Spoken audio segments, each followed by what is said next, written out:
In the fast-moving world of news, it's easy to miss the meaning between the lines. That's where we come in. Each episode, we take real headlines from Newsline Philippines and let AI break them down. Not just the what, but the why it matters.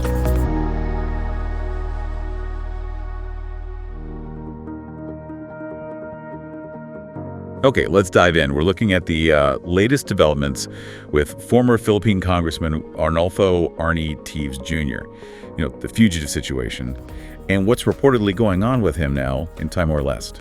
It's definitely a situation that's moving fast. Yeah, and our source for this deep dive is an article from Newsline Philippines from May 28th, 2025. A very recent report, then. Exactly. So our goal here is to try and understand, cut through some of the confusion maybe about Teves' current status and these legal questions popping up. Right. And just to recap quickly for everyone, Mr. Teves is facing, multiple serious murder charges back in the Philippines. One case is particularly high profile, and the Philippine government has been actively seeking his extradition from Timor-Leste for some time now. And we had heard, I think, that the extradition was sort of granted, or moving forward at least. The Philippines seemed ready to take custody. That was certainly the word based on earlier reports, yeah. It looked like things were heading towards a resolution. But okay, here's where this Newsline report throws a curveball. It says that earlier decision on extradition, apparently reversed by authorities in Timor-Leste. Yes, a complete reversal, which obviously changes the picture quite dramatically. Dramatically is right. And then there's this claim from Teves' son, reported in the article. He apparently posted on social media alleging his father was, and I quote, kidnapped and abused. Kidnapped. Yeah, taken forcibly from a residence by armed men around 8:00 p.m. local time there. And the key part of his allegation, according to the source, is that this happened with no warrant, no legal papers shown. None at all. He's saying his father is now being held by Timor-Leste immigration, but argues this whole detention is illegal, basically that it goes against existing court decisions there that supposedly favored his father. So the argument is that the court said one thing, and this action completely contradicts it. That's precisely the claim. The Sun even cited Article 118, Paragraph 3 of the Timor-Leste Constitution. Which says? Apparently, it mandates that court decisions must be followed, they override other authorities, and the report mentions legal experts are seeing, red flags, potential due process violations, maybe constitutional issues within Timor-Leste itself. Wow, okay.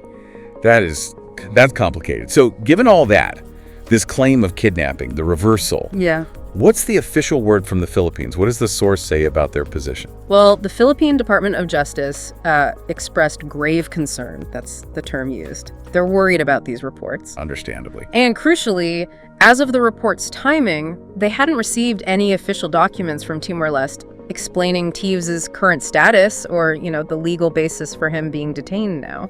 So they're kind of in the dark, officially speaking, waiting to hear if this is like a deportation thing or something else entirely. Exactly that. They need clarification. Is he being treated as an undocumented foreigner and potentially deported, which could technically happen without court action but should involve formal communication between the states? Or is this some new twist on the extradition matter? They're waiting for that formal word. And it sounds like the Philippine government is really stressing the formal part. The process, the rule of law. Very much so. The DOJ and the government overall are really emphasizing that extradition is it's a formal legal process. It's built on international agreements, cooperation, following the rules. Right, not just informal arrests or actions without paperwork. Precisely. Especially when you're dealing with international fugitives. They've made it clear they're still ready, still committed to bringing Teves to justice, but it has to be done correctly. Through the proper channels, working with Timor-Leste, within the legal framework. Yes, they're essentially standing by, waiting for the legitimate process to play out and to be formally notified about what that process actually is now. So putting it all together, it's a really tangled situation. You've got these conflicting accounts, claims about legal procedures being ignored, court decisions maybe being overridden, all happening very quickly in Timor-Leste. It really highlights, doesn't it, that tricky balance countries have to strike. Enforcing their own laws, immigration rules, respecting their own courts, but also adhering to international agreements and norms when another country requests someone. It's a complex web. When you look at this whole picture from the report, what part of that tension, that interplay between domestic law and international obligation really stands out to you?